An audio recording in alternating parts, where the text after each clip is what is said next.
چونکا دینے والی، دل دہلا دینے والی اور بندے کو رلا دینے والی حدیث ہے۔ امید ہے کہ آپ دل کے کانوں سے سنیں گی۔ فرماتے ہیں کہ نبی علیہ الصلوۃ والسلام نے ارشاد فرمایا، من 99 امرأۃ، 99 عورتوں میں سے واحدۃ فی الجنہ، ایک عورت جنت میں جائے گی، وبقیتہن فی النار، اور باقی ساری کی ساری جہنم میں جائیں گی۔ حدیث مبارکہ کو پڑھ کے انسان بہت پریشان ہوتا ہے کہ 99 عورتوں میں سے ایک عورت جنت میں جائے گی اور باقی ساری کی ساری جہنم میں۔ لیکن نبی علیہ الصلوۃ والسلام نے چونکہ ارشاد فرمایا تو بات 100% سچی ہے۔ اب فکر مند ہونے کی ضرورت ہے کہ عورتیں اتنی کثرت کے ساتھ جہنم میں کیوں جائیں گی؟ چنانچہ اس کی چند وجوہات جو ہمیں سمجھ میں آتی ہیں وہ یہ ہیں کہ ایک تو ان میں تعویذ اور کالا علم وغیرہ کرنے کرانے کی عادت بہت ہوتی ہے۔ ذرا سی کوئی بات ہو تو عاملوں کے پیچھے بھاگتی ہیں، اور آج کل اکثر عامل انسان کا ایمان خراب کرتے ہیں۔ کاروباری لوگ ہوتے ہیں، ہر آنے والے کو کہتے ہیں تجھے کسی نے کچھ کر دیا ہے، اور اس عورت کے ذہن میں سٹوری پہلے سے بنی بنائی ہوتی ہے، میری پھوپھو نے کچھ کر دیا، خالہ نے کچھ کر دیا، میری بہن نے کچھ کر دیا۔ بس پھر وہ خیالی دشمن بنا کر اس کے ساتھ نفرت کرنا شروع کرتی ہیں، حتیٰ کہ بہن بھائی کے گھر کا نہ پانی پیتی ہیں نہ کوئی چیز کھاتی ہیں، قطع رحمی کی مرتکب ہوتی ہیں۔ جنات کا اثر، جادو کا اثر، آسیب کا اثر، اتنا زیادہ اس کو مانتی ہیں کہ یوں نظر آتا ہے کہ جیسے اللہ کی خدائی کے اندر کوئی اور بھی بیٹھا اپنی خدائی چلا رہا ہے۔ وہ جی ہمارا کاروبار کسی نے باندھ دیا ہے۔ کتنی بیوقوفوں والی بات ہے۔ اللہ تعالیٰ کسی بندے کو رزق دینا چاہیں، ساری دنیا مل جائے اس رزق کو بند نہیں کر سکتی۔ اللہ تعالیٰ رزق نہ دینا چاہیں، ساری دنیا مل جائے اس بندے کو رزق دے نہیں سکتی۔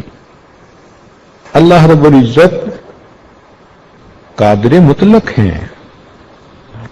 تو یہ عقیدہ بنا لینا کسی نے جی ہمارا کاروبار باندھ دیا ہے، کس قدر واہیات بات ہے۔ ایمان کا جنازہ نکل جاتا ہے ان باتوں سے۔ اس لیے ایسے عقیدے دل میں رکھ کے اور ایسی باتیں دل میں رکھ کے اپنا ایمان گنوا بیٹھتی ہیں۔ اس لیے عورتوں کو چاہیے عاملوں کے پاس جانے سے توبہ کریں،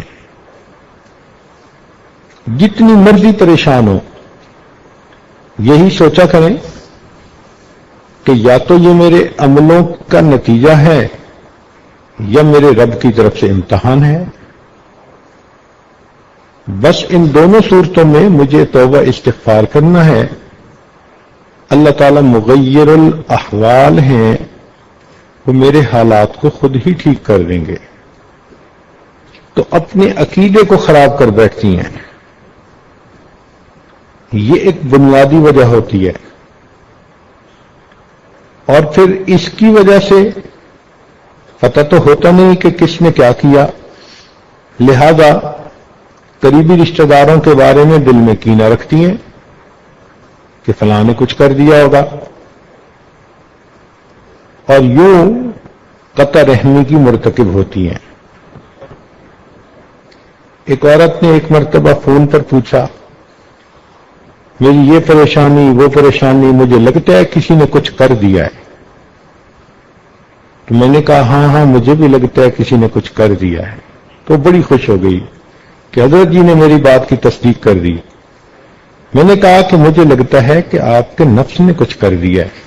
اب جب بات شروع کی کہ یہ انسان کے اپنے گناہوں کا وبال ہوتا ہے، قرآن عظیم الشان اللہ تعالیٰ ارشاد فرماتے ہیں ما اصابکم من مصیبت فبما کسبت ایدیکم، جو تمہیں مصیبت پہنچتی ہے وہ تمہارے اپنے ہاتھوں کی کمائی ہوتی ہے۔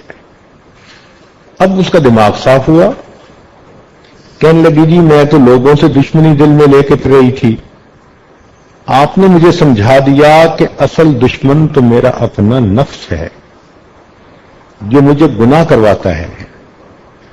تو ایک بنیادی وجہ جادو ٹونا، تعویذ جنات کے پیچھے لگ کے اس قسم کے الٹے سیدھے فیصلے دل میں رکھ لینا اور خیالی طور پر لوگوں سے کینہ رکھنا اور ان کی دشمنی دل میں رکھنا۔ ایک وجہ یہ بھی ہے کہ حالات سے پریشان ہو کے مزارات پہ جاتی ہیں اور وہاں جا کر بہت شرکیہ عمل کرتی ہیں۔ یہ چیز بھی عورتوں کے جہنم میں جانے کا سبب بنتی ہے۔ نبی علیہ الصلوۃ والسلام سے پوچھا گیا کہ عورتیں اتنی جہنم میں کیوں جائیں گی؟ نبی علیہ الصلوۃ والسلام نے دو باتیں بتائیں۔ فرمایا ایک تو لعنت ملامت بہت کرتی ہیں، اور واقعی چھوٹی چھوٹی بات پہ کوئی نہ کوئی عیب جوئی کر لیتی ہیں، اور رہ گئی بات خامد کی، وہ تو جتنا اچھا ان کے ساتھ رہنے کی کوشش کرے، بس ایک دفعہ تھوڑی اونچ نیچ ہو جائے اس کے سب کیے کرائے پہ پانی پھیر دیتی ہیں۔ میں نے تو آپ کے گھر میں آ کے کبھی کچھ خیر دیکھی ہی نہیں، آپ نے تو مجھے ساری زندگی ستا کے رکھا۔ وہ محبت کے لمحات، وہ خوشیوں کے لمحات، وہ سب بھول جاتی ہیں، پانی پھیر دیتی ہیں۔ یہ جو ہے نا خامند کی ناشکری، یہ تو بہت عورتوں میں ہوتی ہے۔ بھائی جتنی غلطی ہو اتنا ہی کسی کو برا سمجھنا چاہیے، ایک غلطی پر اس کے سب اچھائیوں کو تو برائیاں نہیں بنا دینا چاہیے۔ اور جب ان کو سمجھایا جائے تو آگے سے جو ہم نے تو جی ناز میں یہ بات کر دی تھی، بھئی کر تو دی تھی نا، زبان سے بات نکل تو گئی تھی، نامہ اعمال میں لکھی تو گئی تھی نا۔ اب فرشتوں نے یہ تھوڑا لکھنا ہے کہ اس نے ناز میں یہ بات کر دی۔ اور پھر کبھی کبھی پتہ کیا جواب دیتی ہیں، اور جی میں نے تو اوپر اوپر سے بات کی تھی۔ یہ اوپر اوپر کی بات ہمیں آج تک سمجھ میں نہیں آئی۔ بھئی جب آپ کی زبان سے الفاظ نکلے خامند کی ناشکری کے، تو اوپر اوپر سے بات کا کیا مطلب؟ یہ سب شیطان کے بہکاوے ہیں۔ ایسی باتیں نہیں کرنی چاہیے جو انسان کے کیے ہوئے عملوں کو ضائع کر دے۔ یہ جو نعمت کی ناشکری ہوتی ہے، اس کی وجہ سے اللہ تعالیٰ بندے کو نعمتوں سے محروم فرما دیتے ہیں۔ اس لیے حدیث پاک میں عورت کو ناقصات العقل کہا گیا ہے کہ عورتیں عقل کی ناقص ہوتی ہیں۔ اب یہ جو عقل کی ناقص کہا گیا، اس کا کیا معنی؟ اس کا معنی یہ نہیں ہوتا کہ یہ بے وقوف ہوتی ہیں، عقلی اعتبار سے ان میں سمجھ نہیں ہوتی، نہ نہ نہ۔ عورتیں اتنی عقل مند اور سمجھدار ہوتی ہیں کہ اچھے بھلے بندے کی سٹی کو گم کر دیتی ہیں۔